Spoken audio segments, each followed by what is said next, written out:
نحمده ونصلي على رسوله الكريم اما بعد فاعوذ بالله من الشيطان الرجيم بسم الله الرحمن الرحيم رب اشرح لي صدري ويسر لي امري واحلل عقدة من لساني يفقهوا قولي اذا سألك عبادي عني فاني قريب اجيب دعوة الداعي اذا دعان فَلْيَسْتَجِيبُوا لِي وَلْيُؤْمِنُوا بِي لَعَلَّهُمْ يَرْشُدُونَ۔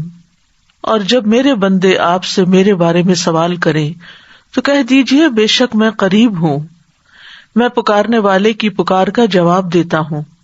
جب وہ مجھے پکارے تو ان کو چاہیے کہ وہ بھی میرا حکم مانیں اور مجھ پر ایمان رکھیں تاکہ وہ ہدایت پا جائیں۔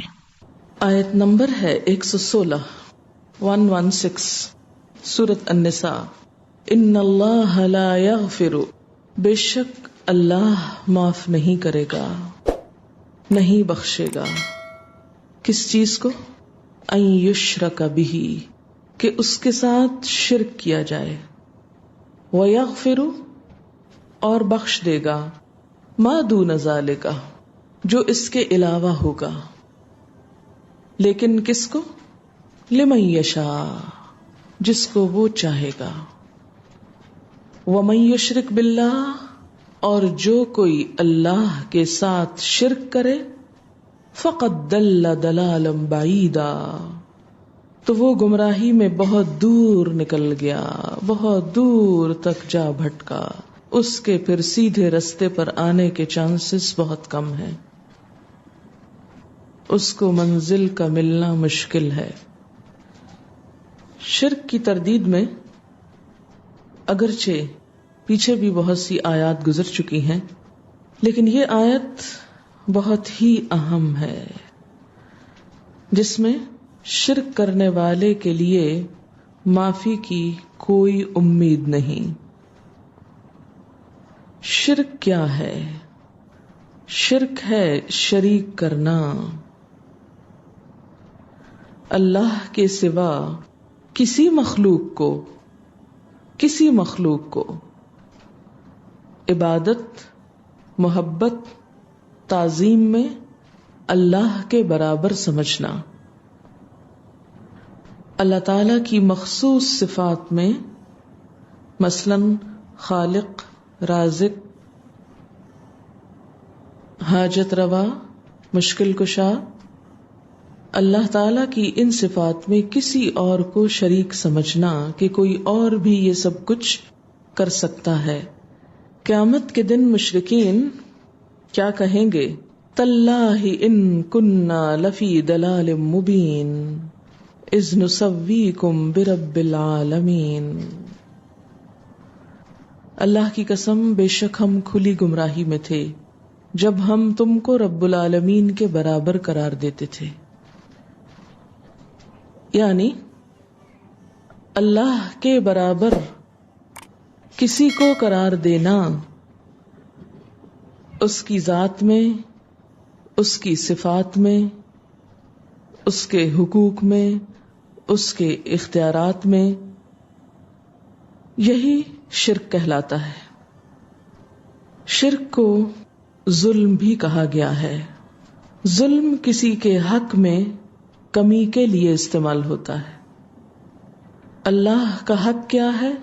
کہ اس کے برابر کسی کو نہ سمجھا جائے، کسی بھی چیز میں، اس کی کسی بھی صفت میں، اس کی ہستی کے کسی بھی پہلو میں۔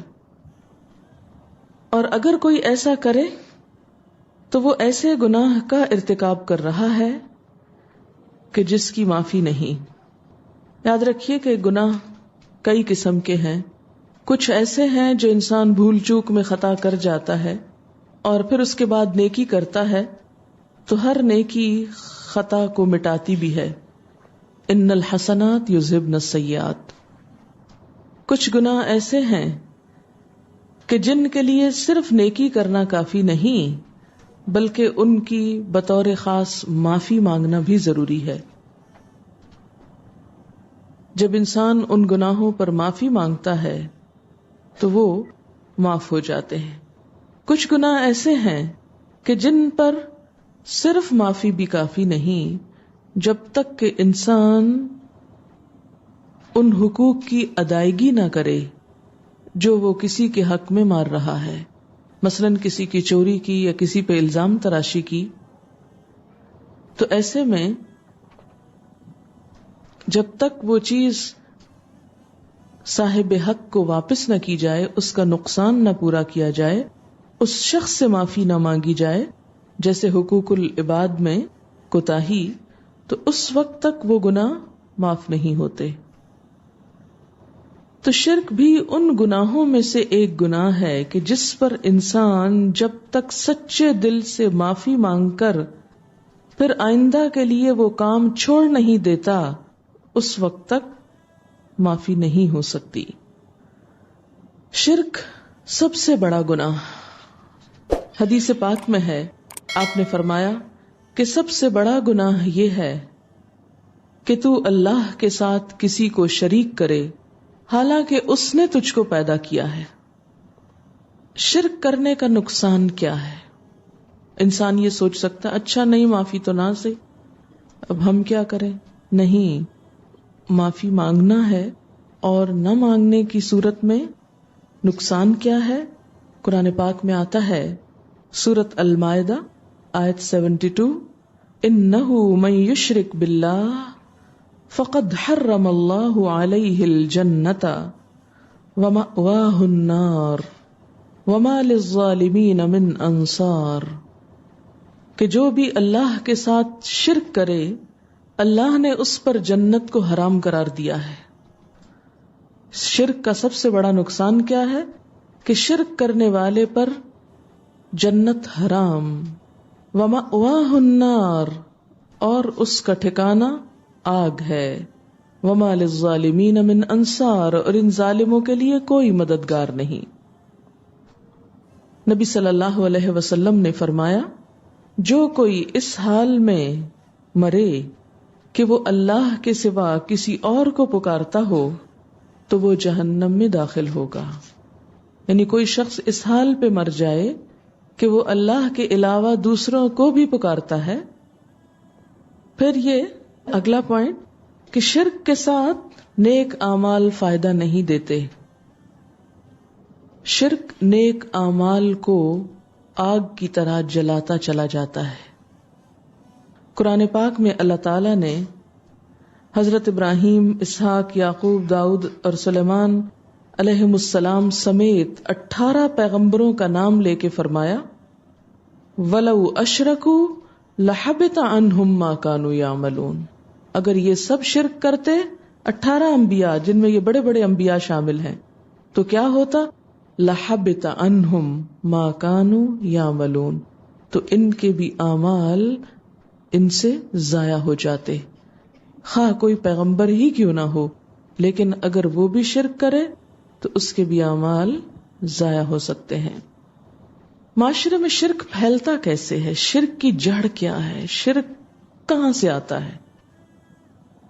شرک کی سب سے بنیادی وجہ، سب سے بنیادی سبب کسی بھی چیز کی محبت میں غلو ہے.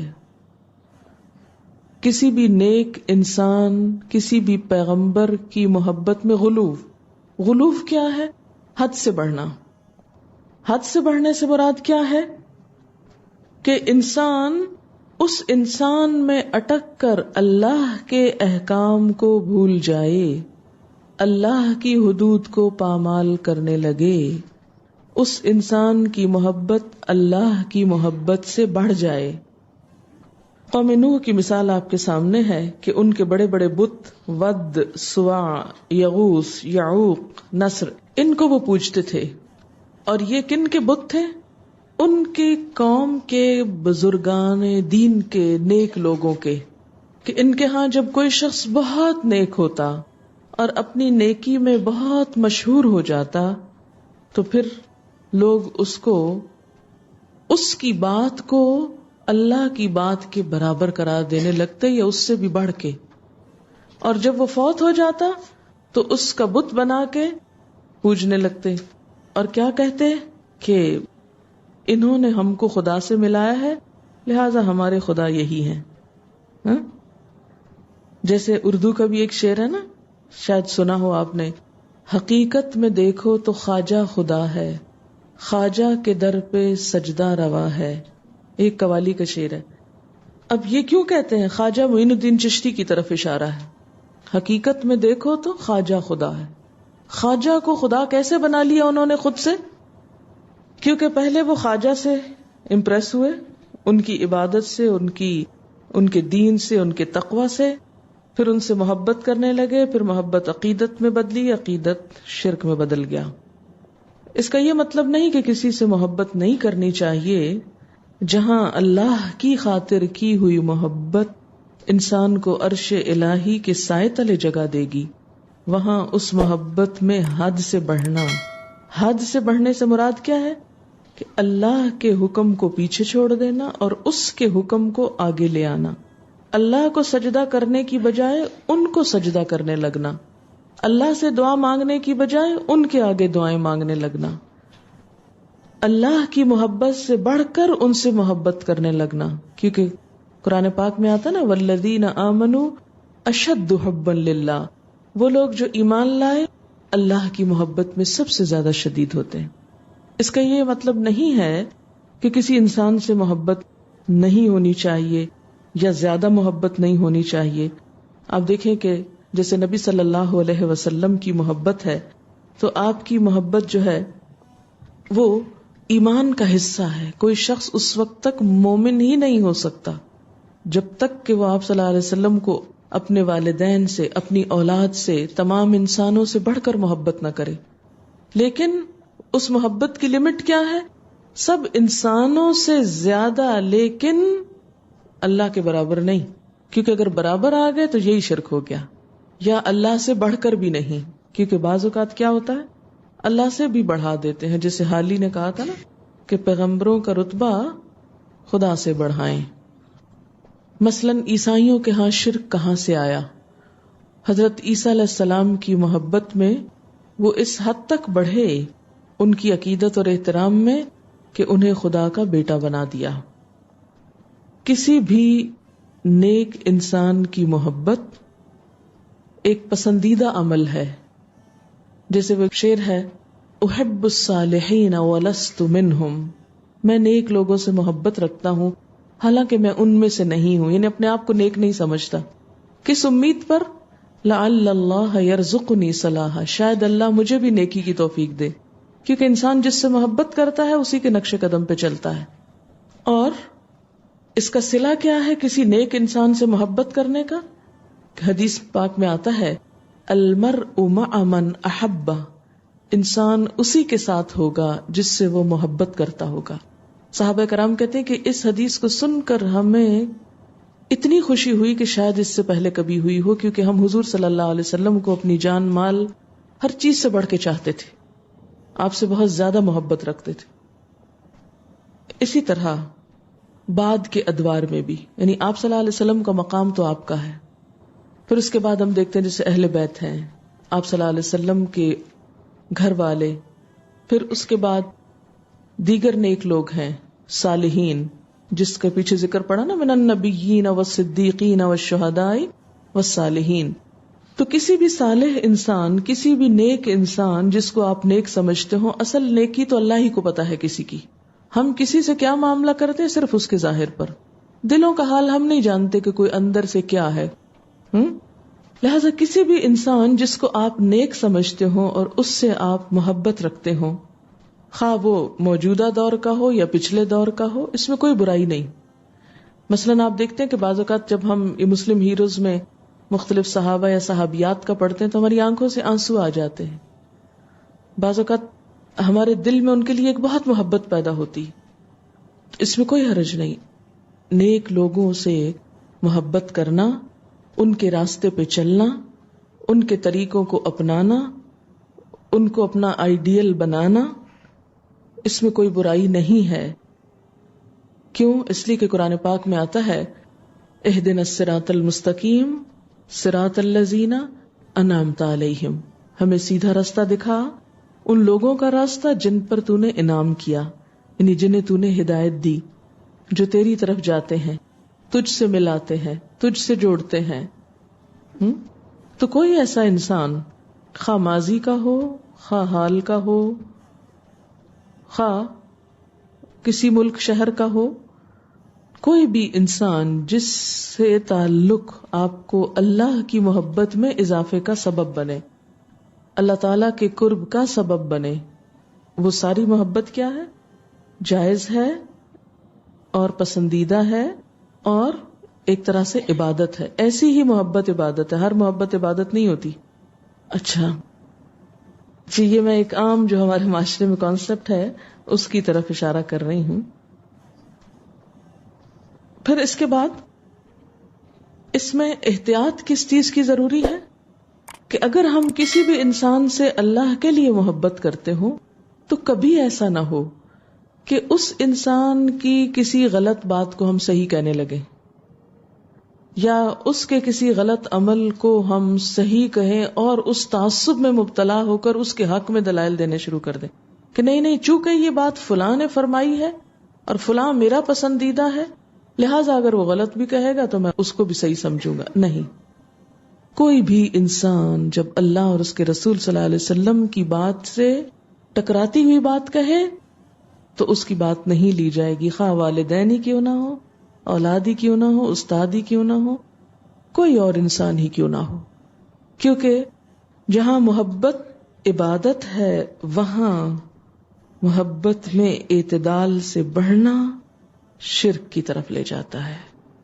اب یہ ایک باریک سا فرق ہے، آپ میں سے ہر ایک کو یہ فرق معلوم ہونا چاہیے، کیونکہ میں نے یہ دیکھا ہے کہ ہمارے ہاں اکثر دو ایکسٹریمز ہیں. یا تو ایک ایسی ایکسٹریم ہے کہ جو کسی بھی نیک انسان کا ایسا گرویدہ بنا دیتی ہے کہ اللہ، رسول، دین، تعلیم، شریعت ہر چیز بھول جاتی، سب شریعتیں پیچھے چلی جاتی، سب اللہ کے حکم پیچھے چلے، نماز روزے سے بھی جاتے ہیں لوگ، وہ کہتے ہیں بس یہی ہمارے سب کچھ ہے، یہ ہم کو آگے پار کرا دیں گے. یہ ایک ایکسٹریم ہے. کیا کرتے ہیں؟ ان کے نام پہ قربانی کرتے ہیں، ان کے نام پر صدقہ خیرات، نظر نیاز دیتے ہیں، پھر ان کو انہی سے اپنے تمام رشتے استوار کرتے ہیں، حتیٰ کہ اللہ سے مانگنا بھول جاتے ہیں، ان سے مانگنا شروع کر دیتے ہیں، ان کے در پہ سجدہ روا ہے کہنا شروع کر دیتے ہیں. ٹھیک، یہ ایک ایکسٹریم ہے. دوسری ایکسٹریم کیا ہے کہ انسان ہر محبت کو یہ کہہ کے ختم کر دے کہ نہیں یہ تو شرک ہے، یا کسی سے بھی زیادہ محبت نہیں کرنی چاہیے کہ یہ ناپسندیدہ ہے. نہیں، یعنی آپ کسی سے کہیں تک بھی محبت کر سکتے ہیں، ناپسندیدہ اس وقت ہوتی ہے وہ جب آپ اس کے حکم کو اہم قرار دیں اور اللہ کے حکم کو پیچھے کر دیں. اس کی صحبت میں بیٹھ کے آپ نماز تاخیر سے پڑھیں، نماز ڈیلے کر دیں کہ جی ہم اللہ کی باتیں کر رہے ہیں. کیونکہ بعض اوقات انسان کہتے ہیں مجھے فلاں سے اللہ کی خاطر محبت، اور اس کی مجلس میں بیٹھ کر میں اللہ کی محبت محسوس کر سکتا ہوں. اب آپ بیٹھ گئے مجلس میں، اب ایسے بیٹھے کہ نہ خود نماز پڑھی اور نہ اس کو پڑھنے دی، یا خود بھی پڑھی تو دیر سے پڑھی اور اس کو بھی دیر کرا دی. تو کوئی محبت خواہ کتنی بھی اللہ کے لیے ہو، لیکن اگر آپ اللہ کی خاطر محبت کرتے ہیں اور اس محبت میں کوئی قربانی دیتے ہیں، جیسے حضرت اویس قرنی کے بارے میں آتا ہے کہ انہوں نے جب سنا کہ حضور صلی اللہ علیہ وسلم کی دانت مبارک شہید ہو گیا ہے تو انہوں نے اپنا دانت توڑ لیا اتنی دور بیٹھ کے. اس کے بعد تو میں نے کبھی نہیں سنا کہ کسی نے واقعہ پڑھا اور پھر ایسا کیا، نہیں، وہ کیفیت ہی کچھ اور ہے.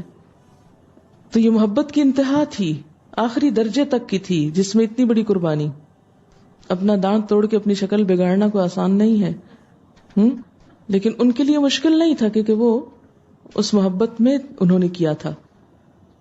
تو بہرحال شرک کا دروازہ یہاں سے کھلتا ہے، کسی کی محبت میں غلو، اور اس طرح کہ اس کے مقابلے میں اللہ تعالیٰ کی ذات پیچھے چلی جائے، اللہ کے رسول صلی اللہ علیہ وسلم کی سنت پیچھے چلی جائے. ایسے میں پھر کیا کیا جائے، احتیاط کیسے کی جائے؟ کیونکہ انسان کے لیے اعتدال پر قائم رہنا نہایت مشکل ہے. آسان ہوتا ہے ایک طرف لٹک جانا یا دوسری طرف لٹک جانا. آپ دیکھیں نا کہ جب آپ مثلاً چل رہے ہیں، اگر آپ دائیں طرف کسی پہ سہارا لے لیں تو آپ کو چلنا آسان ہے، اگر بائیں کسی طرف لے لیں تو آسان ہے. خود اپنے پاؤں پہ چلنا یا سیڑھیاں اترنا چڑھنا کیا ہے؟ مشقت والا کام ہے.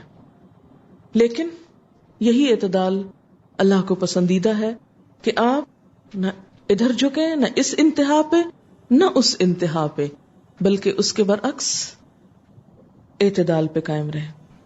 اعتدال پہ قائم رہتے ہوئے محبت نہایت پسندیدہ ہے. وہ کاموں کو آسان کر دیتی ہے، نیکیوں کو آسان بنا دیتی ہے. وہ کام جو انسان عقل کے ذریعے سالہ سال میں نہیں کر سکتا، وہ محبت کے ذریعے وہ ایک جست میں کر جاتا ہے. وہ جیسے اقبال نے بھی کہا تھا کہ بے خطر کود پڑا آتش نمرود میں عشق. اب یہ اقبال کی ٹرم ہے عشق، لیکن بہرحال قرآن اور سنت میں یہ لفظ استعمال نہیں ہوتا. بے خطر کود پڑا، اب میں اگر یہ لفظ کہوں اس وقت کہ یہ عشق جو ہے یہ لفظ نہیں استعمال ہوتا. اقبال، اب یہی سے میں آپ کو دلیل دیتی ہوں اقبال ہی کے اس مثال سے. اقبال آپ کا پسندیدہ ترین شاعر ہو سکتا ہے، اس کے شعر بہت اچھے ہو سکتے ہیں، لیکن اگر وہ کہیں کوئی ایسا لفظ استعمال کرتا ہے کہ جس سے ہم اگری نہ کرتے ہوں، تو اب آپ یہ کہیں کہ اس سے تو آپ نے ایک قومی شاعر کی توہین کر دی اور آپ کے خلاف ایک مقدمہ قائم ہونا چاہیے، تو یہ بات درست نہ ہوگی. کیوں؟ یہی تو اصل عقیدت ہے کہ علامہ اقبال کی شاعری سے جہاں ایمان تازہ ہوتا ہو وہ سب درست ہے، لیکن اگر ان کی شاعری، کیونکہ انسان تھے نا، ہم عموماً جب کسی کی عقیدت میں مبتلا ہوتے ہیں تو اس کا ہیومن بینگ ہونا بھول جاتے ہیں. ہم سمجھتے ہیں کہ یہ انسان نہیں ہے، تو وہ ان کا انسان ہونا اور انسان جیسی سوچ رکھنا ایک بالکل نیچرل سی چیز ہے. کسی انسان سے بھی کوئی ایسی بات ہو سکتی ہے، میرے منہ سے بھی کئی ایسے لفظ یا باتیں نکلتی ہوں گی کہ جو بہت اچھی نہ ہو، اس سے زیادہ اچھی باتیں موجود ہوں، لیکن چونکہ ہم انسان ہیں اس لیے ہمارے اندر ضرور کمی کوتاہی ہوگی. لیکن کسی بھی انسان کی کسی ایک کمی کی وجہ سے اس کے سارے خیر کو پھینک نہیں دینا چاہیے، کیونکہ ہم پھر دوسری انتہا پہ جانا چاہتے ہیں. چونکہ اس انسان نے یہ ایک لفظ غلط بولا ہے، لہٰذا اس کی تو ساری بات غلط ہے. جز کو دیکھ کر کل پہ فیصلہ مت کریں کبھی بھی زندگی میں. تو بے خطر کود پڑا آتش نمرود میں عشق، کہ جو عشق یا محبت ہوتی ہے اس کے ذریعے انسان بڑی بڑی قربانی کر سکتا ہے. وہ قربانیوں کو آسان بنا دیتی ہے. عقل ہے محو تماشائے لب بام ابھی، عقل ہے محو تماشائے لب بام ابھی. کیونکہ جب انسان عقل سے یہ بات سوچے کہ میں آگ میں جاؤں کہ نہ، تو وہ کیا ہوگا؟ وہ کنارے پہ کھڑا رہے گا، وہ نہیں جا سکتا. تو دین میں ہمیشہ قربانی کب ہوئی؟ جب اللہ کی محبت غالب آئی، جب رسول اللہ صلی اللہ علیہ وسلم کی محبت غالب آئی، جب آخرت کا احساس غالب ہوا، جب اللہ والوں کی محبت دلوں میں آئی، تو ان کے ساتھ مل کر دین کا راستہ طے کرنا آسان ہو گیا.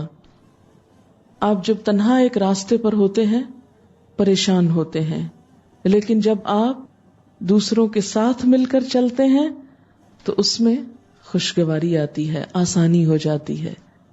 اور وہی کام جو بہت مشکل لگتے ہیں، مثلاً آپ میں سے کئی لوگوں کو صبح کی نیند بہت پیاری ہوگی، لیکن اب اللہ کی محبت میں وہ ساری نیندیں کہاں گئیں؟ ختم ہو گئیں. تو یہ بہت نیچرل بات ہے. ایک بہرحال شرک کی جڑ، شرک کی ابتدا، شرک کہاں سے آتا ہے اس کا سرا میں نے آپ کو پکڑا دیا. باقی چیزوں پہ آپ خود غور کر لیجئے. ان اللہ لا یغفر ان یشرک بہ ویغفر ما دون ذلک لمن یشاء. یہیں سے پھر وہ ریاکاری بھی آ جاتی ہے نا، جب معاشرے کی انسانوں کی محبت ایسی ہوتی کہ ہر کام ان کو دکھانے کے لیے کرتے ہیں. ہم کوئی نیک کام کر لیں ہم کو چین نہیں آتا جب تک ہم دوسروں کو بتا نہ چکے. دکھاوا دکھاوا دکھاوا. اسی لیے آپ صلی اللہ علیہ وسلم نے فرمایا تھا، مسند احمد کی حدیث ہے، ان اخوف ما اخاف علیکم الشرک الاصغر. قالوا وما الشرک الاصغر یا رسول اللہ؟ قال الرياء. کہ سب سے زیادہ جس چیز کے بارے میں تم سے ڈرتا ہوں وہ شرک اصغر ہے. لوگوں نے پوچھا وہ کیا ہے؟ فرمایا ریاکاری، دکھاوا. کہ کسی نیک کام سے خوشنودی کس کی چاہنی چاہیے؟ اللہ کی.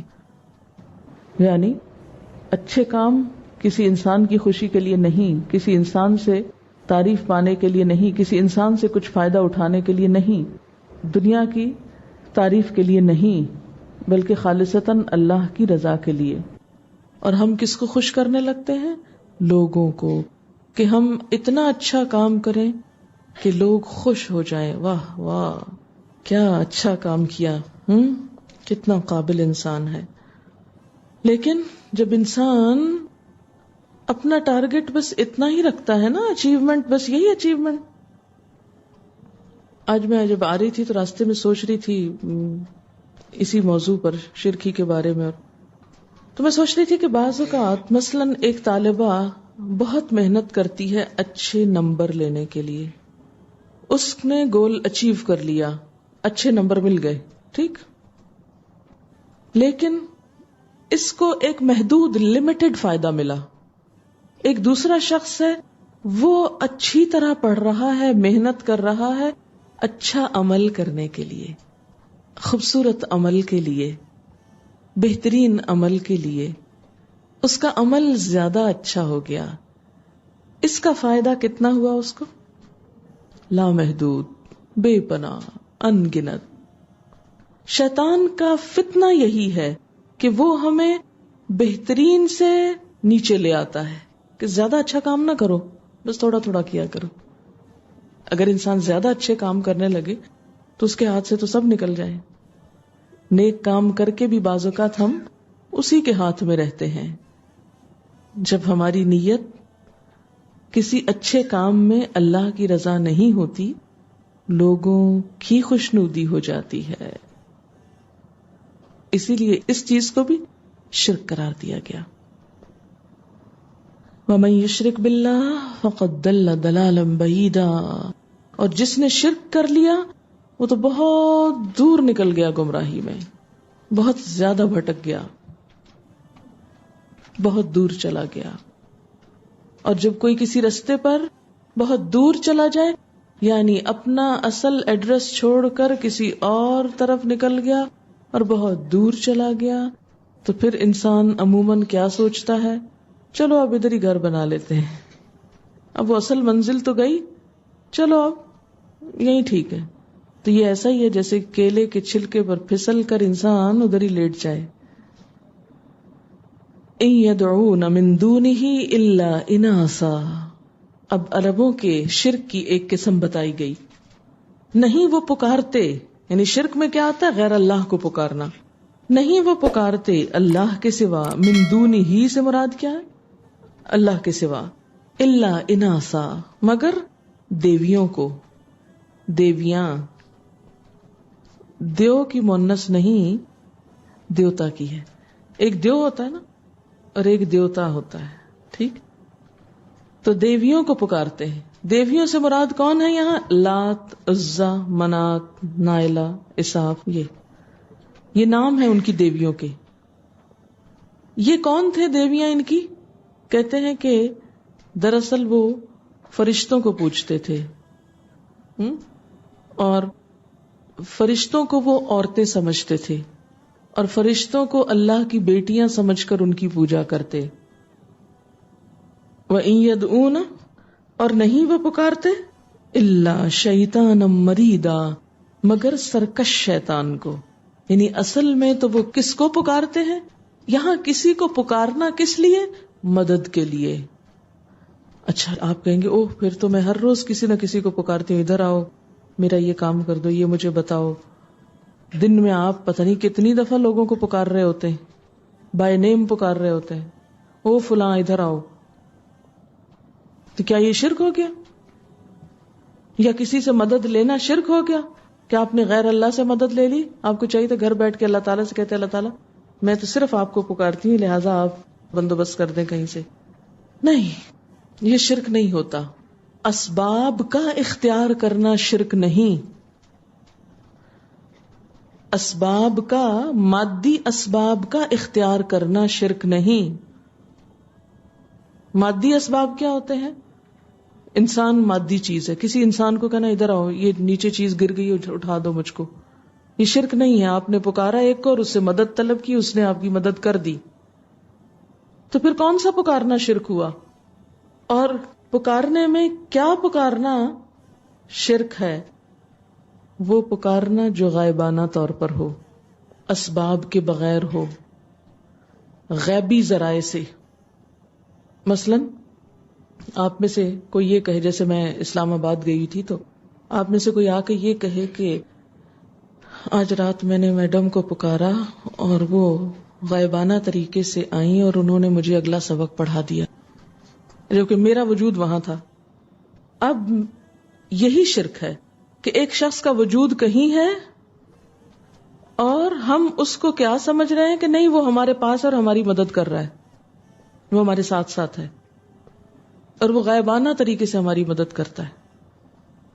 کسی بھی انسان کے بارے میں، کسی بھی بزرگ کے بارے میں، مثلاً کسی بھی اولیاء اللہ کے بارے میں یہ سمجھنا کہ ان کی اتنی قوت ہے کہ وہ بغیر کسی سبب کے بھی مدد کر لیتے ہیں. انسان تو اسباب میں بندھا ہوا ہے نا، اگر یہاں سیڑھی نہ ہو تو اوپر چڑھنا مشکل ہے. انسان اسباب میں بندھا ہوا ہے.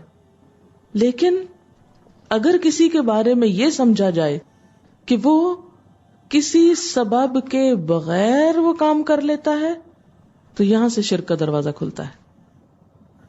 مثلاً مجھے نیچے سے اوپر آنے کے لیے سیڑھی کا سہارا لینا پڑا، میں سیڑھی پر چڑھ کر آئی. اب اگر آپ میں سے کوئی شخص یہ مشہور کر دے کہ نہیں وہ سیڑھی کے بغیر نیچے سے اوپر آ گئی، کیونکہ ان کی طاقت بہت زیادہ ہے، ان کے اندر بڑی روحانی طاقت ہے، ان کو سیڑھی کی ضرورت نہیں ہوتی، وہ ویسے ہی آ جاتی ہیں. ان کو گاڑی کی ضرورت نہیں ہوتی، وہ ویسے ہی گھر سے یہاں نمودار ہو جاتی ہیں. ان کو بھوک بھی نہیں لگتی، وہ کبھی روئی بھی نہیں. تو وہ تمام صفات جو انسان میں ہوتی ہیں، وہ ساری کمزوریاں جو انسان میں ہوتی ہیں، کسی انسان کے بارے میں یہ سوچ لینا کہ نہیں اس میں تو یہ کمزوری ہے ہی نہیں، اس میں تو یہ ہے نہیں چیز. جیسے ہم لوگ کیا کہتے ہیں کہ نبی صلی اللہ علیہ وسلم کا سایہ ہی نہیں تھا. کتنی مشہور ہے یہ بات بھی، کیوں نہیں تھا؟ اس سے کسی کی شان میں کیا اضافہ ہوتا ہے، سایہ ہو یا نہ ہو.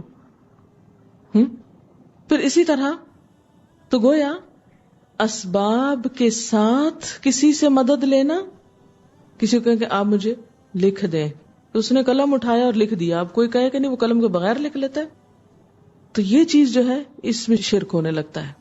کیونکہ یہ صفت صرف اللہ کی ہے کہ وہ اس کو کسی سہارے، کسی سبب، کسی مدد اور کسی ذریعے، طریقے، وسیلے کی اس کو کوئی ضرورت نہیں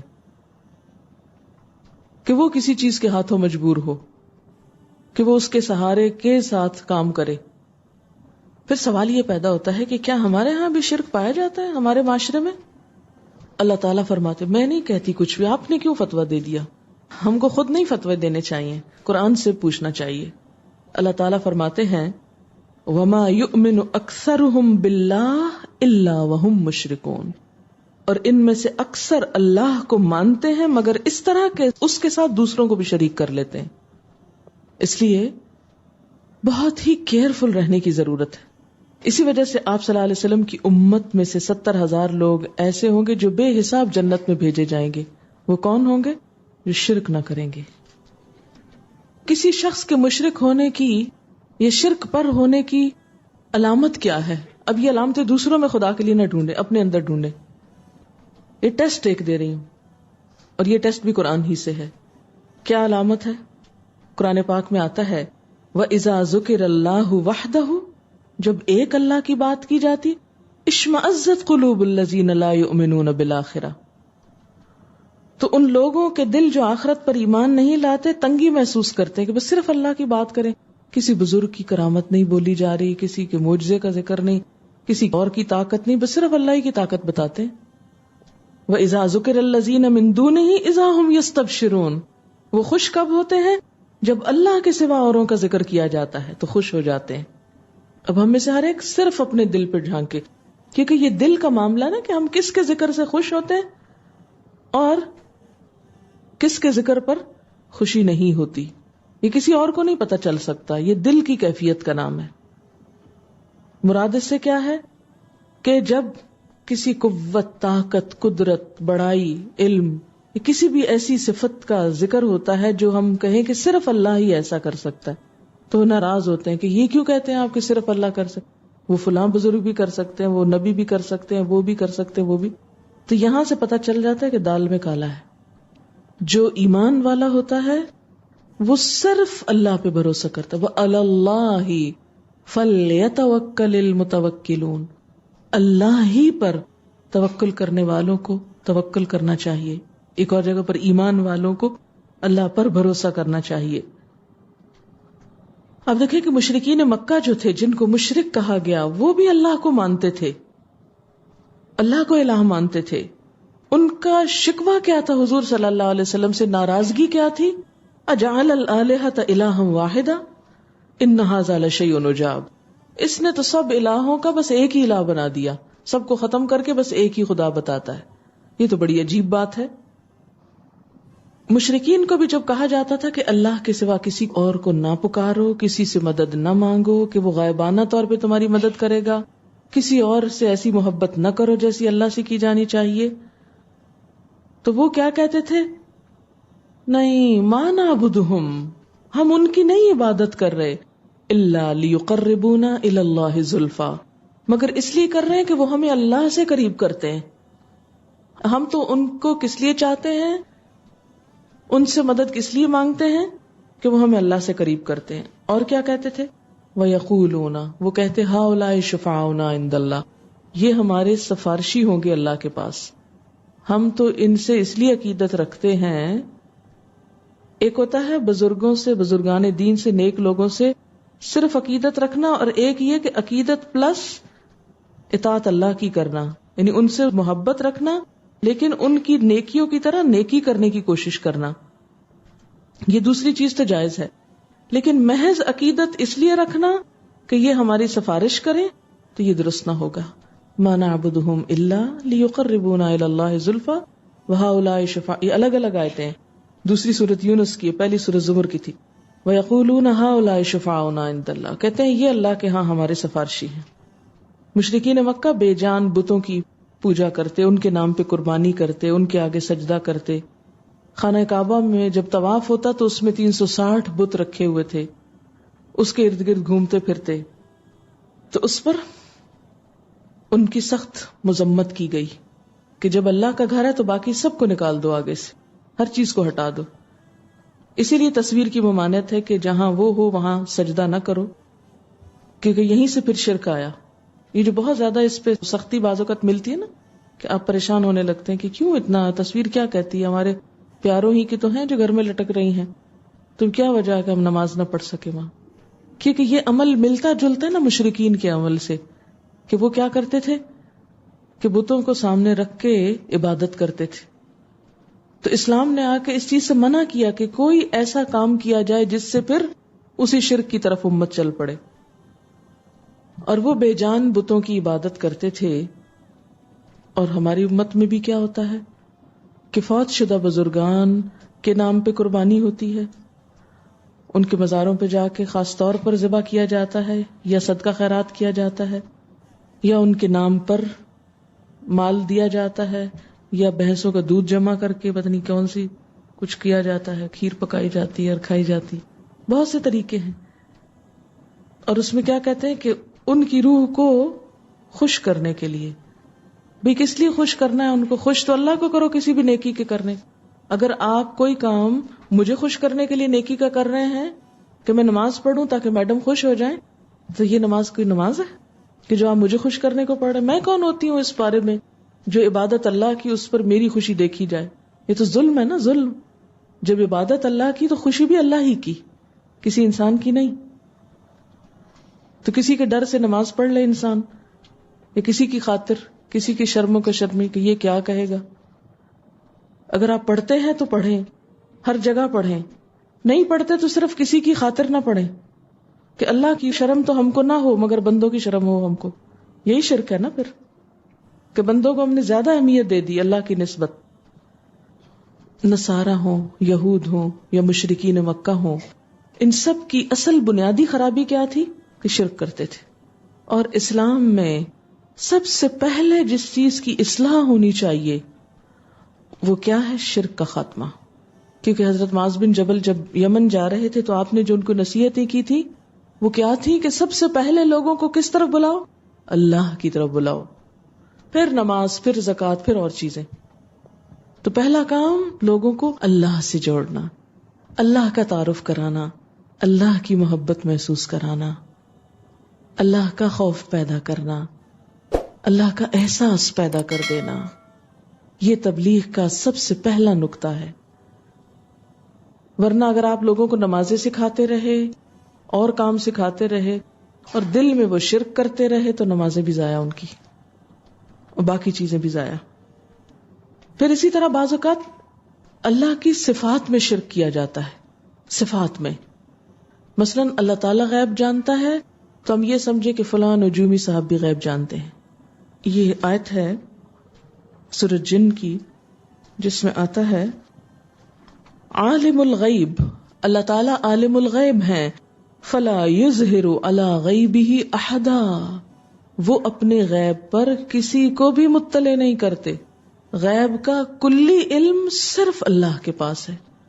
پارشلی جزوی طور پر وہ جب جس کو چاہتا ہے وحی کے ذریعے دیتا ہے. ڈائریکٹ کوئی اپنے کمال سے غیب کا علم حاصل نہیں کر سکتا. الہام کے ذریعے، وحی کے ذریعے. بعض اوقات عام انسانوں پر بھی الہام ہو جاتا ہے. مثلاً آپ کا کوئی خدا نخواستہ رشتہ دار فوت ہوا اور آپ کہیں دور دوسرے ملک میں بیٹھے تو آپ کے دل میں یکایک خیال آ جاتا ہے اور آپ فون کر کے پوچھتے ہیں تو پتہ چلتا ہے کہ ہاں واقعی ایسا ہوا. اب آپ یہ کیا سمجھتے ہیں کہ آپ کے اپنے اندر کوئی قابلیت یا کمال ہے یا کوئی بھی شخص اس کو اپنے طرف لے جائے کہ یہ میرے کریڈٹ ہے؟ نہیں، یہ اللہ نے الہام کر دیا آپ کے دل پر. بعض اوقات خواب میں کوئی اشارہ ہو جاتا ہے کہ یہ ہونے والا اور صبح کے وقت وہی چیز دیکھتے ہیں آپ. یہ بھی ایک طرح سے الہام ہے، سچا خواب. یہ اللہ نے آپ کو دیا، آپ کا اپنا ذاتی کمال نہیں کہ خود سے آپ کو کوئی طاقت مل گئی. آپ کریڈٹ نہیں لے سکتے اس کا. اسی طرح کرامت جو ہوتی ہے کسی انسان کی، مثلا حضرت مریم کے پاس کیا ہوتے تھے؟ بے موسم کے پھل ہوتے تھے. اب یہ ان کا ذاتی کمال نہیں تھا کوئی، وہ خود اپنی مرضی سے نہیں یہ کرتی تھی. یہ کیا تھا؟ دراصل اللہ کی طرف سے ایک خاص عنایت تھی. تو اللہ کی صفات میں شرک یہ ہے کہ مثلاً اس کے عالم الغیب ہونے میں کسی کو شریک کیا جائے کہ اللہ کو علم غیب ہے اور کسی انسان کو بھی بغیر کسی واسطے یا ذریعے کے علم غیب ہو جاتا ہے. مثلاً یہ کہنا کہ فلاں تو ہمارے دلوں کا حال جانتا ہے. کئی نعتوں میں آپ نے شعر پڑھے ہوں گے نا، وہ سب جانتے ہیں، وہ دل کی جانتے ہیں، کوئی اس طرح کی باتیں ہوتی. تو یہ پھر شرکیہ نعتیں ہو جاتی ہیں کہ یہ سمجھنا کہ بغیر کسی واسطے اور ذریعے کے انسان دوسرے کی علم کو یا دوسرے کے دل کے حال کو جان لے. بعض لوگ چہرے پڑھتے ہیں، بعض لوگ مختلف طریقوں سے شخصیت کو پہچانتے ہیں. وہ شرک میں نہیں آتا، لیکن کیونکہ وہ ایک اندازہ ہے، کوئی دعویٰ نہیں کرتا جو میں نے کہا وہی درست ہے. وہ ایک اندازہ ہے کہ آپ کسی کی آنکھیں دیکھ کر اس کا غم پہچان جائیں یا کسی کی شکل دیکھ کر اس کا غصہ پہچان جائیں. تو یہ اللہ نے جو آپ کو عقل دی ہے نا، اس عقل کے ذریعے آپ دوسرے کی حقیقت معلوم کر رہے ہیں. تو یہ بے سبب نہیں ہے، بلا سبب نہیں، سبب کے ساتھ ہے، ذریعے کے ساتھ ہے. تو جو چیز سبب کے ساتھ ہوتی ہے وہ غیب نہیں ہوتی یا غیب کا علم نہیں ہوتا. سبب کون کون سے؟ مثلاً کسی مشین کے ذریعے، مثلا الٹرا ساؤنڈ سے آپ پتہ چلا لیں لڑکی ہے کہ لڑکا، تو یہ غیب کا علم نہیں ہے. کیوں؟ اس لیے کہ مشین کے بغیر آپ بھلا بتائیں یا اس سے پہلے بتائیں، کچھ پتہ نہیں، کچھ بھی نہیں کہہ سکتے. کئی لوگ ویسے قیافے لگاتے رہتے ہیں، وہ لگانے والے بھی ایسے لگاتے، سننے والے بھی ایسے سنتے. صحیح ہو جائے تو دیکھا کتنی سچی ہوگی اس کی بات، اور نہ ہو تو وہ ایسے ہی کہتا رہتا ہے. فضول باتیں کرنا اس کی عادت ہے.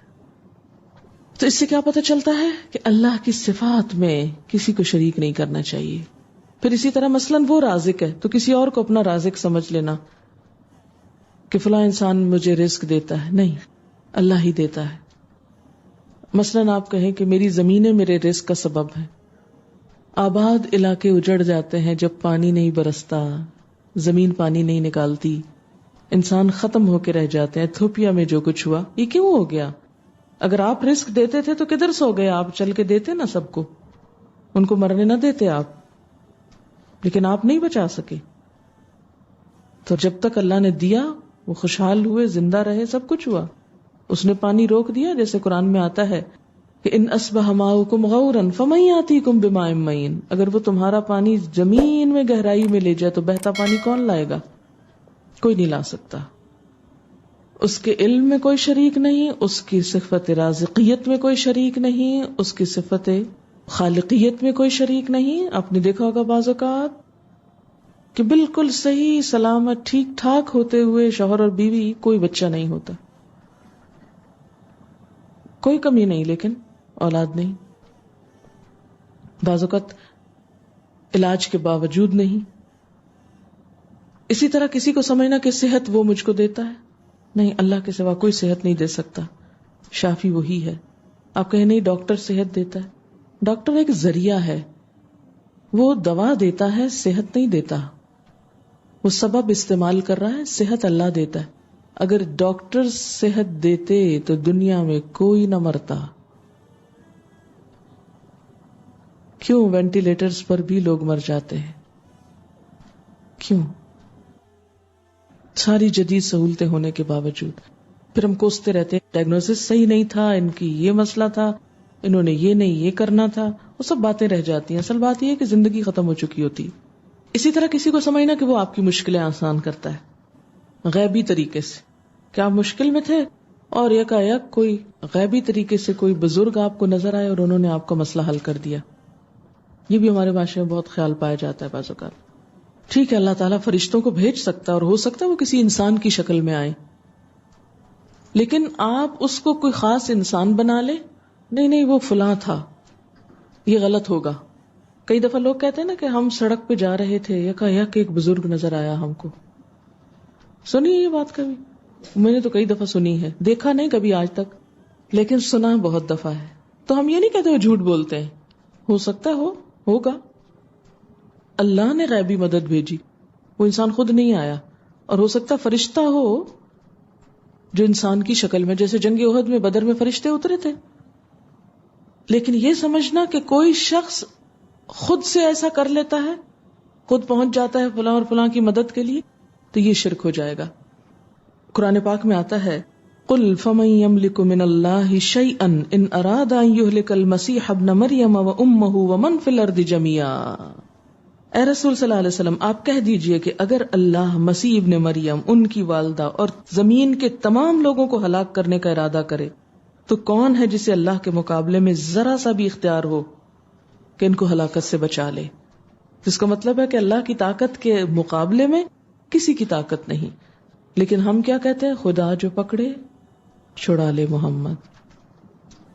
محمد کا پکڑا چھڑا کوئی نہیں سکتا. اب اس شعر کو کیا بولیں گے آپ؟ شرک بولیں گے. یہ اس آیت کے صریحاً خلاف ہے. آیت ہے سورۃ المائدہ 17 آیت کہ اگر اللہ ہلاک کرنا چاہے تو کون ہے؟ فَمَن يَمْلِكُ مِنَ اللَّهِ شَيْئًا، کون ہے جو اللہ کے سوا کسی چیز کا مالک ہو کہ وہ کسی کو ہلاکت سے بچا لے؟ کوئی نہیں بچا سکتا. پھر یہ سمجھنا کہ کسی انسان کے پاس ہے خزانے زمین آسمان کے، یہ بھی شرک ہے. کیسے؟ مثلا ہمارے یہاں ایک خیال پایا جاتا ہے ابدال اور قطب اور پتہ نہیں کس کس کا، کہ زمین کو تقسیم کیا ہوا ہے، ایک خیالی تقسیم ہے، اس کا کوئی ثبوت قرآن اور سنت میں نہیں، بالکل خیالی باتیں ہیں یہ، کہ زمین پہ معلوم نہیں سب سے بڑے ابدال ہیں یا اس کے بعد پھر قطب ہے. مجھے چونکہ میں صحیح علم نہیں رکھتی، لیکن یہ نام دو بہت سنے اور بعض لوگوں نے مجھے بہت سمجھانے کی بھی کوشش کی، لیکن میرے پلے میں کچھ نہیں پڑا کہ ہاؤ از اٹ پاسبل. اتنی سائنس ترقی کر گئی اور ابھی تک کوئی ساری زمین کا انتظام نہیں سنبھال سکا، لوگوں کو قحط سے نہیں بچا سکا. یہ کہاں سے، یہ کدھر ہوتے ہیں اور کون ہے یہ قطب ابدال؟ ان کا کانسیپٹ یہ ہے، اگر آپ کو مجھ سے زیادہ بہتر پتا تو آپ میری اصلاح کر دیجیے. کانسیپٹ یہ ہے کہ زمین کو جیسے دو حصوں میں تقسیم کیا گیا ہے، ایک کا مالک ایک ہے، دوسرے کا مالک کوئی اور ہے. جو کچھ بھی ان لوگوں کو ملتا ہے ان قطب یا ابدال کی وجہ سے ملتا ہے، اور وہی سب کو تقسیم کرتے ہیں. وہ روزی تقسیم کرتے ہیں، وہ مارتے جلاتے ہیں اور معلوم نہیں کیا کچھ کرتے. سب چیزیں ان کی وجہ سے ہوتی. اور پھر اس کے علاوہ اس سے چھوٹی تقسیمیں بھی ہیں، ان کی تعدادیں بھی گنوائی ہوئی ہیں کہ اتنے اتنے ہیں. یہ کہیں ایک کتاب تھی میرے پاس، اس وقت یہاں نہیں ہے، اس میں یہ سب لمبی چوڑی کہانی میں نے پڑھی تھی. لیکن میں نے یہ سوچا کہ یہ کہاں سے انفارمیشن ملی، اس کا سورس کیا ہے. کوئی خبر سنتے ہیں تو آپ اس کا سورس جاننا چاہتے ہیں، کس کی خبر، کس اخبار میں آئی، چاہے جھوٹی ہے چاہے سچی ہے، لیکن پوچھتے ہیں نا کون سی اخبار میں تھی، BBC کی تھی، CNN کی تھی، کس نے کہی. اور اخبار والے پھر آگے سے وہ بتاتے ہیں کہ APP کی تھی یا کیا سورس تھا ان کا. تو ہر خبر کی کوئی سورس تو ہوتی ہے، سورس کے بغیر کیسے بات مان لی جائے. تو اس کا سورس کیا ہے کہ واقعی زمین تقسیم ہوئی بھی ہے مختلف لوگوں کے ہاتھ میں، مختلف زندہ یا فوت شدہ انسانوں کے ہاتھ میں، اور رزق کے مالک اور معلوم نہیں کس کس چیز کے مالک وہ ہیں. قرآن میں ہونا چاہیے یا نبی صلی اللہ علیہ وسلم کے کسی فرمان میں ہونا چاہیے. اس کے علاوہ غیب کی خبر کہاں سے آئے گی، یہ اللہ ہی جانتا ہے. پھر اسی طرح اگر ہم یہ سمجھے کہ کسی انسان کے ہاتھ میں زمین کے خزانے، تو قرآن پاک میں حضور صلی اللہ علیہ وسلم کے بارے میں فرمایا گیا، سورۃ الانعام آیت نمبر 50، قل لا اقول لکم عندی خزائن اللہ، قل لا اقول لکم عندی خزائن اللہ، کہہ دو میں تم سے نہیں کہتا کہ میرے پاس اللہ کے خزانے ہیں. سورۃ یونس آیت 49، قل لا املک لنفسی ضرا ولا نفعا، آپ کہہ دیجئے کہ میں تو اپنی جان کے لیے بھی کسی نقصان یا نفع کا مالک نہیں ہوں. یہ کس کو کہا جا رہا ہے؟ حضور صلی اللہ علیہ وسلم کو. تو کتب ابدال حضور صلی اللہ علیہ وسلم سے بڑھ کے تو نہیں ہو سکتے. اور اگر آپ کو کہا جا رہا ہے کہ آپ بتا دیجئے کہ میں اپنے لیے نفع و نقصان کا کچھ اختیار نہیں رکھتا الا ماشاء اللہ، مگر جو اللہ چاہے وہی ہوتا ہے، تو ایسی صورت میں کسی اور کے بارے میں ہم سوچ بھی کیسے سکتے ہیں. سورۃ الجن میں آتا ہے، قل انی لا املک لکم ضرا ولا رشدا، آپ کہہ دیجئے کہ میں تمہارے لیے کسی نقصان اور کسی بلائی کا مالک نہیں ہوں. اگر کسی کو تکلیف پہنچے تو کوئی دوسرا تکلیف دور نہیں کر سکتا اللہ کے سوا، کوئی مشکل آسان نہیں کر سکتا. کیوں؟ قرآن پاک میں آتا ہے سورۃ الانعام، وَإِن يَمْسَسْكَ اللَّهُ بِضُرٍّ فَلَا كَاشِفَ لَهُ إِلَّا هُ، اگر اللہ تم کو کوئی تکلیف پہنچائے تو اس کو اللہ کے سوا کوئی نہیں کھول سکتا، کوئی نہیں ہٹا سکتا، کوئی دور نہیں کر سکتا. اب یہ میں نہیں کہہ رہی ہوں، ہر چیز پر آپ کو آیت دے رہی ہوں، اور گھر جا کے آپ اپنے ریفرنس چیک کر لیجئے. اور ہر چیز کی تکلیف اور دکھ کسی انسان کا وہ بھی اللہ ہی کو علم ہوتا ہے. انہ کان بعبادہ خبیرا بصیرا. کسی انسان کو جو سامنے نہ ہو اس کو ہمارے دکھوں کا علم نہیں ہوتا، الا یہ کہ اللہ تعالیٰ کو الہام کر دے دل میں کہ فلاں شخص تکلیف میں ہے، اس کے لیے کچھ جانا چاہیے، اس کا حال پوچھنا چاہیے. آپ کے ساتھ کئی دفعہ ایسا ہوا ہوگا کہ آپ کی کوئی دوست مثلاً آپ کی مدد کی محتاج ہے کہ آپ آئیں ان کی مدد کر دیں، تو آپ کے دل میں ایک بے چینی اٹھنے لگتی ہے. یہ خیال اللہ ڈالتا ہے، یہ اس کا اپنا ذاتی کوئی کمال نہیں ہوتا، اور آپ فوراً پہنچ جاتے ہیں اس کی مدد کو. تو اس لیے اللہ کے سوا کسی اور سے مانگنا، سورۃ الاحقاف میں آتا ہے، وَمَنْ أَضَلُّ مِمَّنْ يَدْعُو مِن دُونِ اللَّهِ مَن لَّا يَسْتَجِيبُ لَهُ إِلَىٰ يَوْمِ الْقِيَامَةِ وَهُمْ عَن دُعَائِهِمْ غَافِلُونَ. اور اس شخص سے زیادہ گمراہ اور کون ہوگا جو اللہ کے سوا کسی ایسے کو پکارے جو قیامت تک بھی اسے جواب نہ دے سکے اور وہ ان کی پکار ہی سے غافل ہو، اس کو یہ بھی نہ پتا ہو مجھے کوئی پکار رہا ہے. آپ دیکھیں نا کہ بچے جب روتے ہیں تو کس کو پکارتے ہیں؟ کیا کہتے ہیں؟ ماں کو پکارتے ہیں نا، ہائے اماں، ہاں کہتے ہیں نا. اب اگر اس وقت خدا نہ خواستہ میرا یا آپ میں سے کسی کا بچہ رو رہا ہو اور ہائے اماں کر رہا ہو تو کس کس کو پتا ہے کسی کو پتا نہیں. ایون یہ کہ اگر وہ اس عمارت کے باہر نیچے سڑک پہ کھڑا ہو کے کر رہا ہو تو ہمیں تب بھی نہیں پتا ہوتا.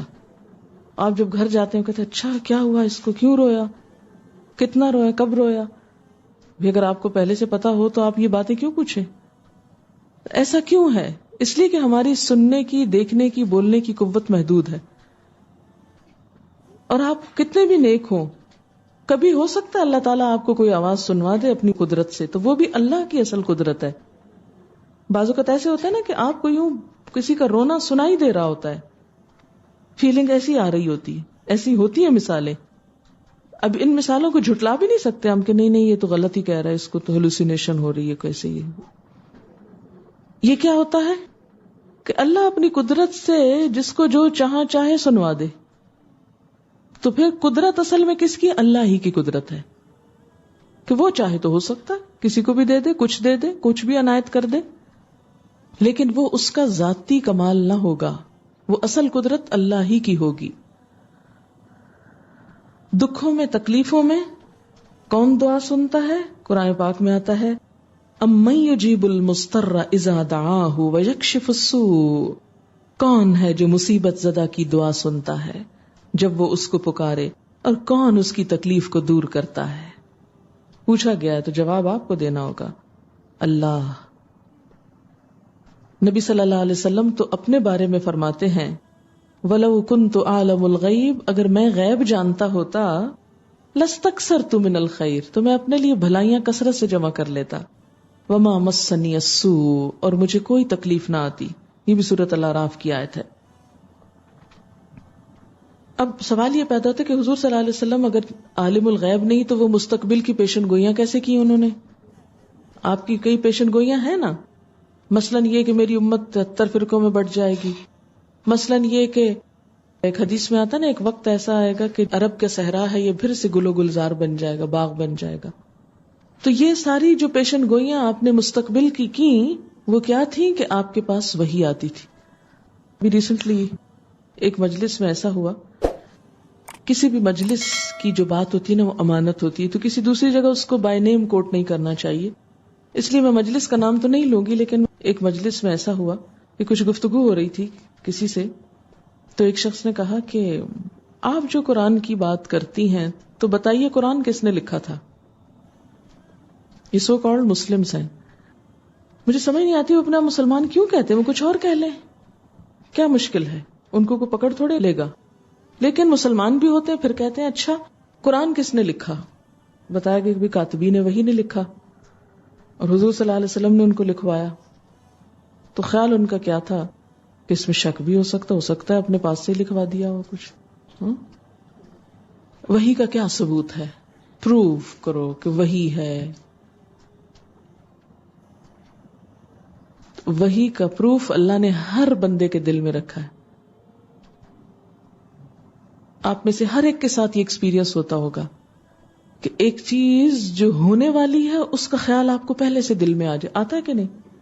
ہر ایک کے ساتھ یہ ہوتا ہے کبھی نہ کبھی، آپ کو کھٹکا لگ جاتا ہے، لگتا ہے کہ یہ ہوگا. مثلاً آپ ایک کپڑا استری کرنے کے لیے کسی کو دے رہے ہیں اور آپ کے دل میں آ رہا ہے کہ یہ جل جائے گا، تو آپ غیب جانتے ہیں؟ نہیں، یہ آپ کے دل میں ڈال دی گئی ایک بات، پہلے سے ڈال دی گئی. یہ آپ خود نہیں لائے کہیں سے خیال خرید کے، یہ کہاں سے آیا؟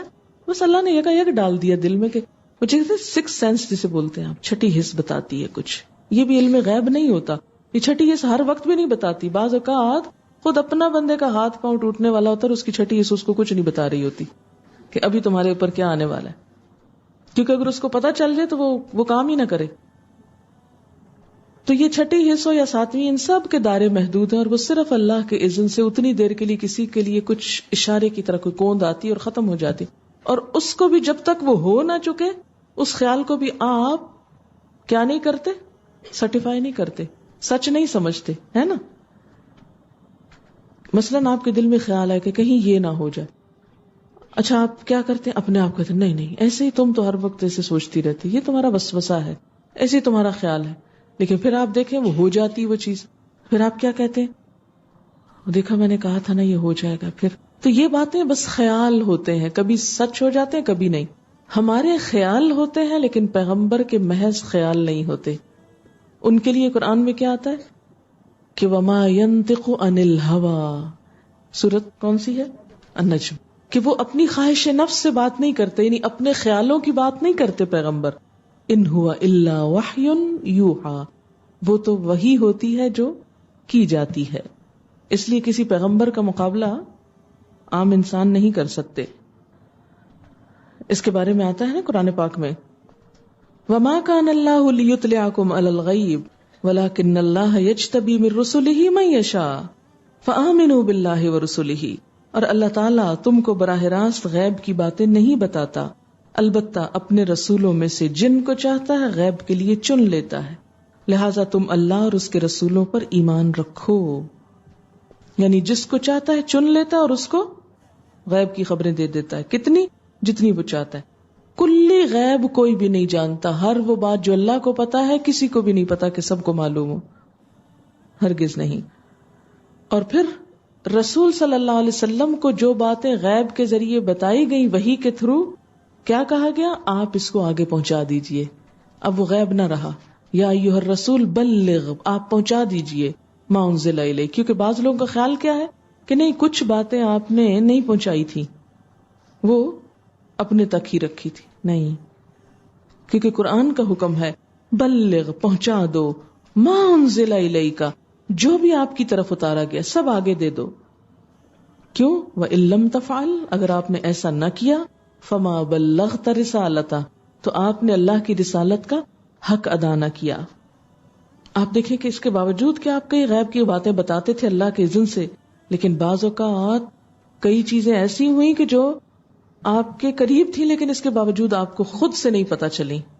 مثلا آپ صلی اللہ علیہ وسلم نے ایک یہودی کے ہاں زہر آلود کھانا کھا لیا، جس سے ایک صحابی موقع پہ شہید ہو گئے، اور وفات کے وقت زہر نے آپ پر بھی اثر دکھایا. تو آپ کو تو نہیں پتا چلا کہ کھانے میں زہر ہے، وہ لقمہ جو لے لیا تھا اللہ نے بتایا نا. اور پھر اثرات تھوڑے ظاہر ہوئے. ایک دفعہ ایک موقع پر آپ کہیں بیٹھے ہوئے تھے کہ کسی یہودی نے سازش کی کہ چھت کے اوپر جا کے پتھر گرائے، تو جبریل فوراً آئے اور آپ کو اٹھا کے وہاں سے لے کے، تو جبریل نہ آتے تو آپ کو خود تو کچھ بھی اندازہ نہیں تھا کہ کیا ہونے لگا ہے. ایک مرتبہ جب واقع عفق میں حضرت عائشہ پہ تہمت لگی تھی، 1 ماہ تک آپ سخت پریشان رہے. 1 مہینے کے بعد وحی آئی، اس دوران کچھ پتا نہیں چلا کہ اصل حقیقت کیا ہے. اسی طرح وہ جب ایک مرتبہ ہار ٹوٹ کے گر گیا تھا حضرت عائشہ کا، اور وہ اونٹنی کے نیچے تھا، اور سب جگہ تلاش کر کر کے لوگ پریشان ہو گئے تھے، تو آپ کو نہیں پتا تھا کہ ہار اسی اونٹنی کے نیچے بالکل ساتھ ہی قدموں کے پاس. نہیں پتا چلا کیونکہ ذاتی علم نہیں تھا غیب کا کوئی. پھر اسی طرح آپ کا ایک مرتبہ اونٹ گم ہو گیا، جس پر منافقین نے مذاق بھی کیا کہ ہم کو تو آسمان کی خبریں دیتے ہیں، جنت جہنم کی دیتے ہیں، اور اپنے اونٹ کا نہیں پتا. یہ منافقین نے اس قسم کی فضول بات کی تھی. تو یہ کیا ہے دراصل کہ اللہ جو چاہے جتنا چاہے کسی پیغمبر کو بتا دے. کسی پیغمبر کا بھی علم جو ہے، علم دین، اس کا ذاتی نہیں ہوتا. اچھا، اسی طرح ہمارے ہاں ایک بڑا عام خیال ہے کہ حضور صلی اللہ علیہ وسلم ہر جگہ حاضر ہوتے ہیں اور ہر جگہ دیکھتے ہیں. حاضر ناظر جس کو بولتے ہیں. حاضر کا کیا مطلب؟ آپ ہر جگہ موجود ہیں. اور ناظر کا کیا مطلب ہے؟ سب کچھ دیکھ رہے ہیں. تو اس پر کیا دلیل ہے؟ سورۃ آل عمران کی آیت ہے ما کنت لدیہم اذ یلقون اقلامہم، آپ ان کے پاس نہیں تھے جب وہ اپنی کلمیں ڈال رہے تھے. ایک اور موقع پہ آتا ہے حضرت یوسف علیہ السلام کے بھائیوں کے بارے میں وما کنت لدیہم اذ اجمعوا امرہم، آپ وہاں نہیں تھے جب وہ آپس میں سازشیں کر رہے تھے. وہم یمکرون، اور وہ چالیں چل رہے تھے. وما کنت بجانب الغربی اذ قضینا الی موسی الامر، آپ مغربی گوشے پر بھی موجود نہ تھے جب ہم نے موسیٰ علیہ السلام کی طرف وحی کی تھی. کیونکہ بعض لوگ کہتے ہیں نا کہ یہ ساری کائنات حضور کے لیے بنی ہے. یہ بات بھی بہت عام ہے ہمارے معاشرے میں کہ ہر چیز جو ہے وہ آپ کے لیے بنی ہے. اللہ تعالیٰ تو فرماتے ہیں خلق لکم، سب کے لیے کہا کہ تمام انسانوں کے لیے اللہ نے یہ نعمتیں زمین کی پیدا کی. اچھا، بعض اوقات لوگ کہتے ہیں نہیں اس کی دلیل کیا ہے؟ وہ انا اول المسلمین، کہ میں سب سے پہلا مسلمان ہوں. تو کہتے ہیں دیکھا نا، آپ صلی اللہ علیہ وسلم کو سب سے پہلے پیدا کیا گیا، حضرت آدم سے بھی پہلے پیدا کیا گیا. اور یہ باتیں کس لیے بحث کرتے ہیں؟ کیونکہ آپ کا رتبہ حضرت آدم سے بڑا ہے، اس لیے لازم ہے کہ وہ پہلے پیدا ہوں. حالانکہ گھر میں بعض اوقات سب سے چھوٹا بچہ سب سے زیادہ قابل ہوتا ہے کہ نہیں؟ سب سے زیادہ ذہین ہوتا ہے اور بڑا ہو کر بڑا نام پیدا کرتا ہے. اب آپ کہیں کہ اس کی شان میں گستاخی ہے کہ اس کو سب سے چھوٹا بھائی مانا جائے، اس کو تو کسی طریقے آپ سب سے پہلا نمبر قرار دیں. اس سے کسی کی بڑائی میں کیا فرق آ جاتا ہے کہ اگر کوئی پہلے پیدا ہو جائے یا بعد میں پیدا ہو جائے. پھر اسی طرح یہ کہنا کہ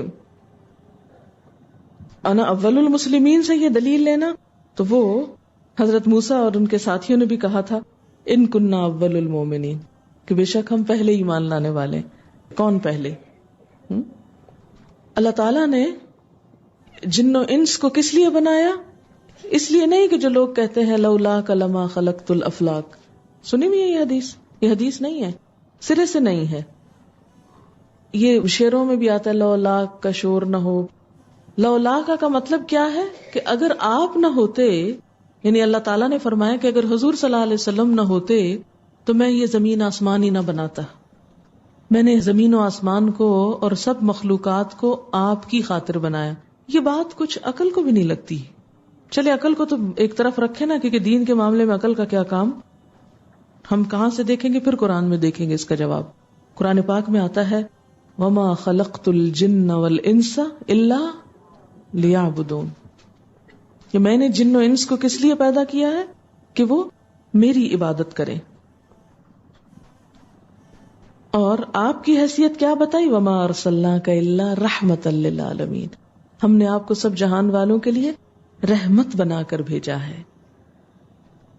اور آپ کی حیثیت کیا ہے؟ تبارک الذی نزل الفرقان علی عبدہ لیکون للعالمین نذیرا، کہ آپ تمام جہان والوں کے لیے خبردار کرنے والے ہوں، تمام انسانوں کے لیے حق کا پیغام پہنچانے والے ہوں۔ اب مثلاً آپ دیکھیں کہ قوم موسیٰ کے بارے میں، بنی اسرائیل کے بارے میں آپ نے خود پڑھا کہ اللہ تعالیٰ کیا فرماتے ہیں؟ وَأَنِّي فَضَّلْتُكُمْ عَلَى الْعَالَمِينَ، میں نے تم کو سب جہان والوں پر فضیلت دی۔ تب اس کا کیا مطلب ہے کہ ہم بنی اسرائیل کو کیا سمجھ لیں؟ کچھ نہیں، بس ٹھیک ہے، فضیلت دی اللہ نے۔ حضرت عیسیٰ علیہ السلام کی پیدائش کو اللہ تعالیٰ نے کیا کہا؟ آیۃ للعالمین، سب جہان والوں کے لیے ایک نشانی۔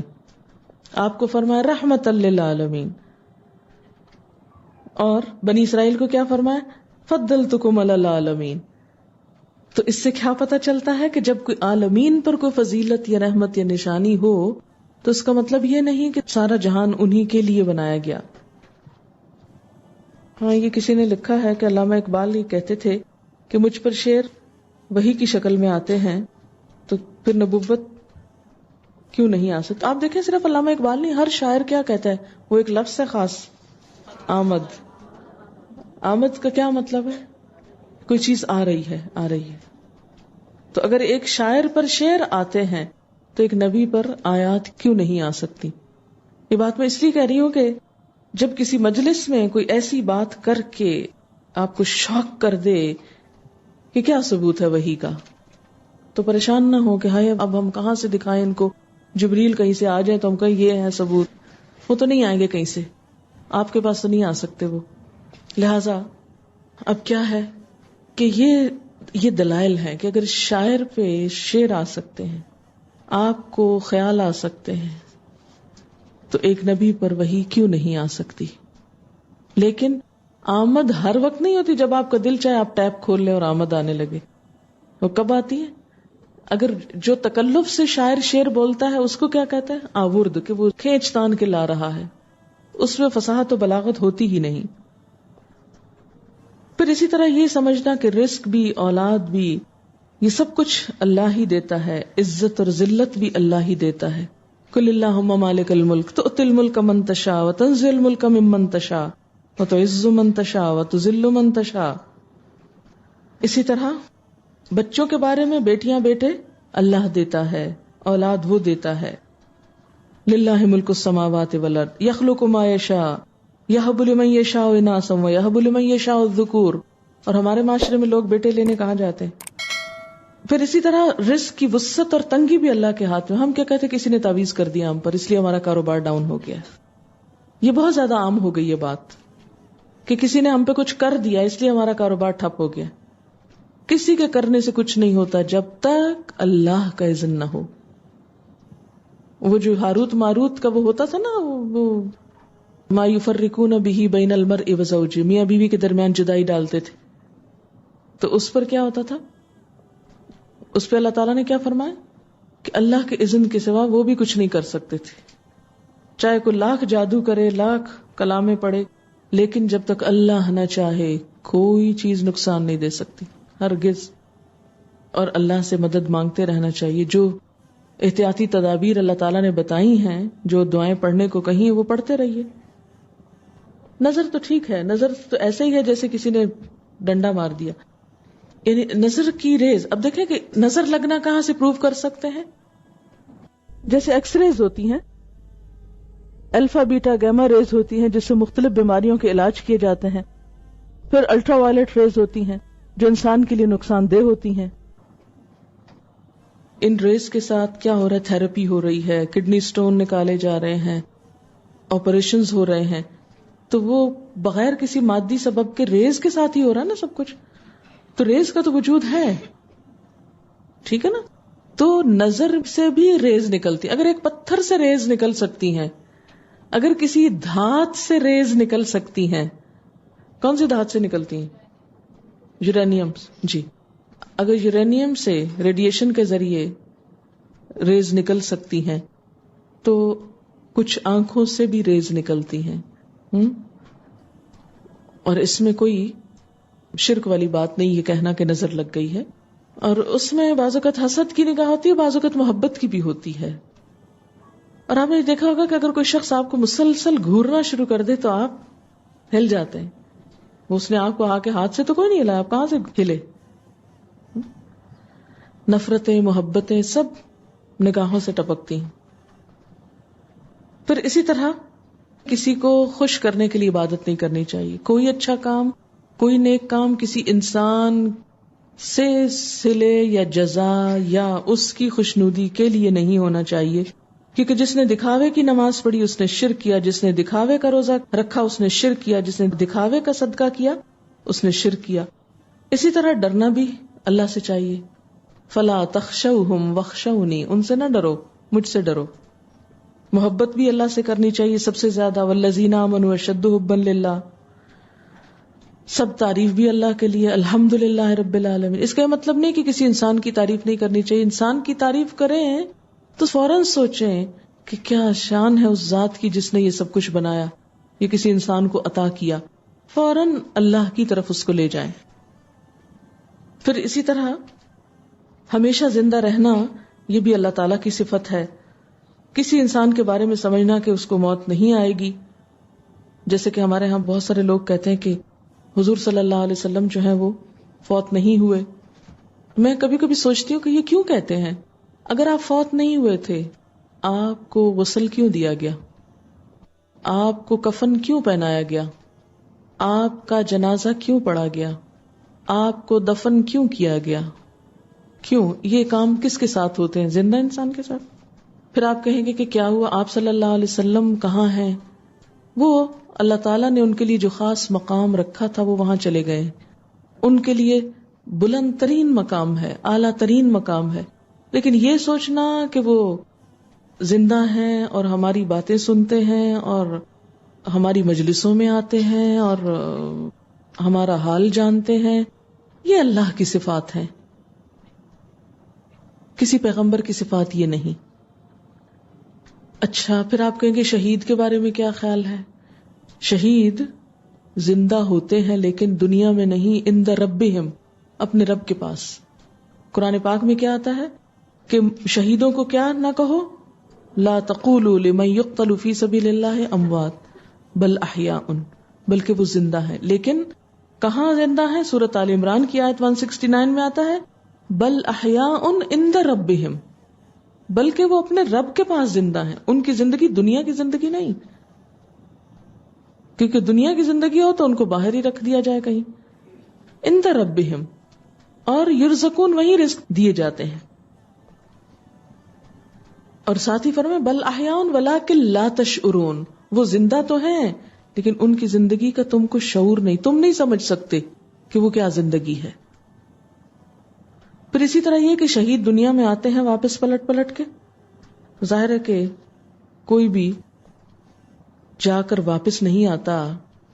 شہید سے جب پوچھا جاتا ہے کہ اور کیا چاہیے اور کیا چاہیے تو وہ کیا کہتا ہے کہ میری ایک تمنا پوری ہے، میں پھر دنیا میں جاؤں اور پھر شہید ہو کر آؤں. لیکن وہ نہیں بھیجا جاتا. تو اگر شہید ہونے کے لیے نہیں بھیجا جاتا تو لوگوں کے حالات معلوم کرنے کے لیے کیسے بھیجا جائے گا ان کو؟ سورۃ یاسین میں بھی ایک آیت آتی ہے نا، وہ شخص جس کو مار دیا گیا تھا تو اس نے کیا کہا تھا؟ کاش میری قوم کو پتا چل جائے کہ میرے رب نے مجھے کس بات پہ بخش دیا اور مجھے عزت والوں میں شامل کر دیا. تو اس کی خبر پہنچائی گئی، وہ خود نہیں کچھ بھی بات آ کے بتا سکے.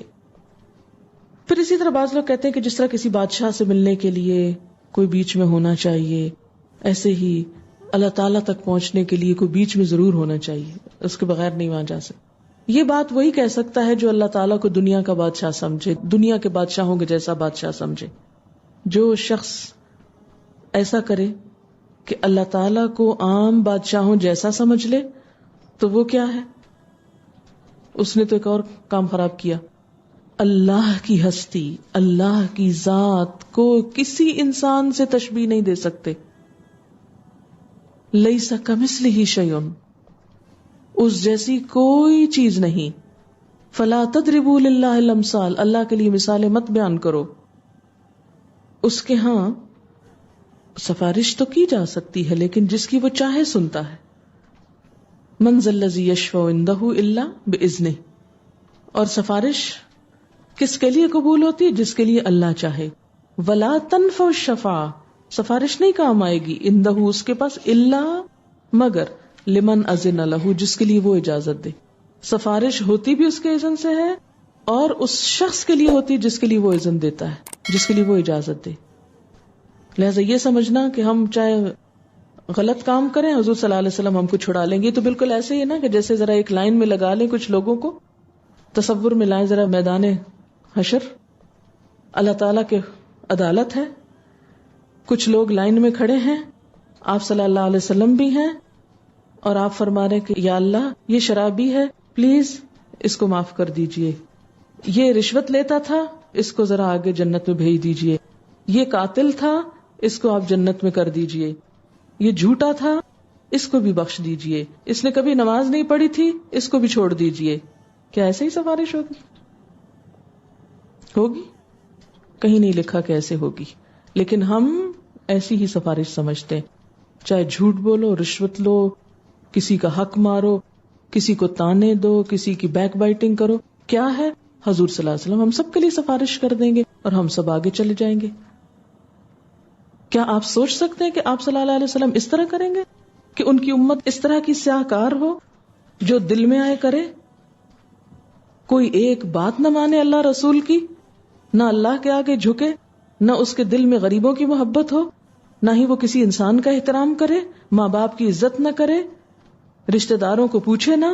ایسی امت آپ صلی اللہ علیہ وسلم کھڑے ہو کر کہیں کہ ان میں سے ایک ایک مجرم کو بس آپ چھوڑتے جائیں کیونکہ یہ بائی چانس میری امت میں پیدا ہو گئے تھے.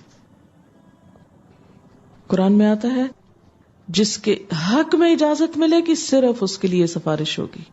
لا تنفع الشفاعۃ عندہ الا لمن اذن لہ، جس کے لیے اللہ خود اجازت دے. ہاں آپ سفارش کیجیے کیونکہ یہ ایک آنر دیا جائے گا آپ کو. منافقین کے بارے میں بھی کہا گیا تھا نا، استغفر لہم او لا تستغفر لہم، آپ ان کے لیے بخشش مانگیں یا نہ مانگیں. ان تستغفر لہم 70 مرۃ، آپ ان کے لیے 70 دفعہ بھی استغفار کریں، فلن یغفر اللہ لہم، اللہ ان کو ہرگز معاف نہیں کرے گا. یہ قرآن کی آیت ہے سورۃ التوبہ. قرآن اگر یہ بتاتا ہے ہمیں استغفر لہم، آپ ان کے لیے بخشش مانگیں، او لا تستغفر، یا نہ مانگیں. ان تستغفر لہم 70 مرہ، آپ ان کے لیے 70 مرتبہ چاہیں تو استغفار کریں، لیکن اگر یہ ڈیزرو نہیں کرتے فلن یغفر اللہ لہم، اللہ اس استغفار کو بھی قبول نہیں کرے گا، ہرگز قبول نہیں کرے گا. کیوں؟ اس لیے کہ اصل اختیار کس کے پاس ہے؟ اللہ کے پاس. ہمارے معاشرے میں یہ سب بدعنوانیاں اور خرابیاں انہی غلط عقائد کی وجہ سے. وہ چھڑا لے گا، وہ بچا لے گا، وہ کام آ جائے گا، وہ لہذا جو دل چاہے کرو. تو اس کا یہ مطلب نہیں کہ سفارش کرائی نہیں جا سکتی. دنیا کے کسی کام میں کسی کی سفارش سے کوئی اچھا کام ہوتا ہے تو اس کو اجر ملے گا. آخرت میں بھی آپ صلی اللہ علیہ وسلم کی سفارش ہوگی، لیکن کن کے لیے ہوگی؟ جن کے لیے اللہ تعالیٰ اجازت دیں کہ آپ کر دیجیے ان کے لیے. اور وہ کون ہوگے یہ اللہ ہی کو پتا ہے. اس بنیاد پہ ہم جان بوجھ کے غلط کام کرتے رہیں کہ چونکہ سفارش ہو جائے گی اس لیے چلو کرتے جاؤ جو چاہو. اس غلط عقیدہ شفاعت نے دروازہ کھول دیا لوگوں کو غلط کام کرنے کا. سوال ہے ایک خاتون مجھ سے کہہ رہی تھی کہ حضور صلی اللہ علیہ وسلم نور تھے، انہیں کس نے بتایا؟ مثلاً کوئی بھی آپ سے کہتا ہے، میں بھی کہوں، کسی کو چھوڑیے، مثلاً یہی بات میں ہی کہوں آپ سے، تو آپ کا حق نہیں کہ مجھ سے پوچھیں بھی کہاں لکھا ہے؟ حق ہے نہ پوچھیں۔ کسی کے بارے میں بھی، اور خصوصاً ایک نبی کے بارے میں بتانے کا حق کس کو ہے؟ قرآن میں ہمیں بتا دینا چاہیے تھا اللہ تعالیٰ کو کہ دیکھو وہ انسان نہیں تھے، وہ کچھ اور تھے۔ ان کے لیے قرآن میں کیا آتا ہے؟ قل انما انا بشر مثلکم، آپ ان کو بتا دیجئے کہ بے شک میں تم جیسا ہی ایک انسان ہوں۔ انما انا بشر مثلکم یوحا الی، فرق یہ ہے کہ میری طرف وحی کی جاتی، میرا ظاہری پہلو انسان کا ہے اور دوسرا پہلو رسول کا ہے، اور وحی کا خلاصہ کیا ہے؟ انما الہکم الہ واحد، کہ تمہارا الہ معبود بس ایک الہ ہے، اس پر ایمان لاؤ، اس سے بس محبت کرو۔ مجھے کبھی سمجھ نہیں آتی کہ اس میں کون سا بڑا کریڈٹ ہے کہ کوئی شخص ایک مٹیریل سے نہیں دوسرے سے بنا ہو۔ اگر ہم مان بھی لیں چلو تھوڑی دیر کے لیے کہ آپ نور سے تھے، سو واٹ، پھر کیا ہوا؟ اس سے کیا ہوا؟ فرشتے بھی نور سے تھے، ہے نا؟ تو حقیقت تو یہ کہ فرشتوں سے بہتر ہے انسان بننا۔ تو بات یہ ہے کہ اس میں کیا کمال کی بات ہے کہ ہم اس پہ بحث کریں کہ نہیں وہ انسان نہیں تھے، وہ نور تھے۔ تو اس طرح تو بہت سے فرشتے نور تھے، تو فرشتوں سے سجدہ کرایا گیا تھا حضرت آدم کو۔ اس سے کیا پتہ چلتا ہے کہ انسان کی اہمیت فرشتوں سے زیادہ ہے۔ حضرت آدم جن کو مٹی سے بنایا گیا تھا وہ افضل تھے، کس سے؟ فرشتوں سے، کیونکہ ان کو ان کے آگے جھکایا گیا تھا۔ اس لیے اس طرح کی بحثیں کرنا جو ہے اس کا کوئی فائدہ نہیں، اور نہ اس سے ہمارے کسی عمل پہ اثر پڑتا ہے۔